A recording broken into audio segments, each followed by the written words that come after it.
Aujourd'hui, nous avons eu échange avec les syndicalistes. Vous savez que c'est à partir d'idées que nous avons lancé la nouvelle année scolaire 2024-2025. Au fort, malheureusement, certains syndicalistes étaient de passage au niveau des médias pour signifier au public qu'il y avait grève dans les écoles. Alors c'est comme cela que nous avons fait appel à eux pour qu'on échange. Parce que nous, quand nous passions dans les écoles, nous avons trouvé que la rentrée était parfaitement effective. Mais comme ils sont en train de faire véhiculer un message selon lequel il faut gréver, c'est comme cela que nous les avons invités pour qu'on échange autour de la grève, pour que nous ayons aussi une idée par rapport à leurs revendications. Et maintenant, ils venaient de nous confirmer qu'elles revendiquent ici pas 50 000. Vous savez que le mois passé, il y a eu assise à Bibo entre l'intersyndicale national et le gouvernement congolais. Aussi attendu que on va majorer le salaire des enseignants de 100 000 francs pour donner en dégo. Donc, dans la première phase, on va donner 50 000 francs et en deuxième phase, on va donner maintenant la totalité de 100 000. Maintenant, c'est sur base de ça que nous avons échangé. Et par rapport aux informations que nous avons, nous les avons partagées avec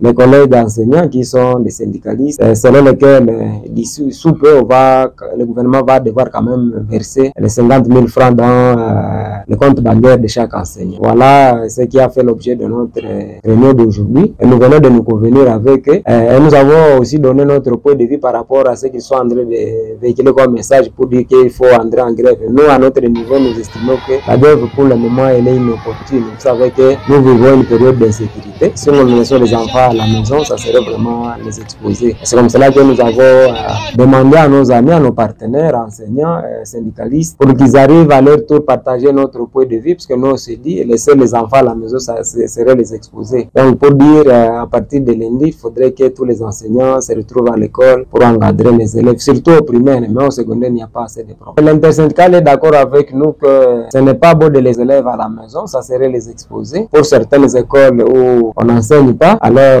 à leur tour, nous ont dit que comme c'est la base qui décide, comme chez eux, c'est presque une association, or tout doit être décidé dans une assemblée, nous promettent projeter ces assises dans moins de 48 heures et nous pensons que d'ici dimanche, ils vont devoir restituer aux syndiqués pour leur signifier que serait souhaitable que les enseignements reprennent comme il fallait à partir de ce lundi prochain. Soit comme le gouvernement a promis, moi je crois que c'est au niveau des enseignants où il y a des doutes, mais personnellement je me dis, c'est sûr et certain que le gouvernement va devoir réaliser sa promesse. C'est comme cela que nous avons partagé notre point de vue avec les syndicalistes. Ils sont d'accord avec nous et d'ici là, ils seront payés. D'ailleurs, il y a une information que leur délégué avait représenté la province éducationnelle dans les assises de Bibo, lui-même a balancé ça dans les réseaux sociaux. Il confirme qu'il y a déjà un mouvement bancaire pour dire que dans 48 heures, on ne manquera pas quand même à avoir une idée par rapport à ce qui se réalise au niveau de la banque. L'essentiel est que les 50 000 arrivent dans les comptes de chaque enseignant avant le 20. Nous, c'est ça a été ça notre proposition et nous pensons que les syndicalistes qui représentent les enseignants sont d'accord avec nous.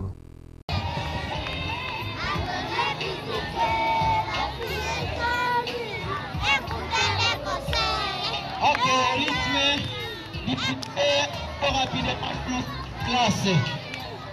Les enseignants sont déjà prêts à vous accueillir.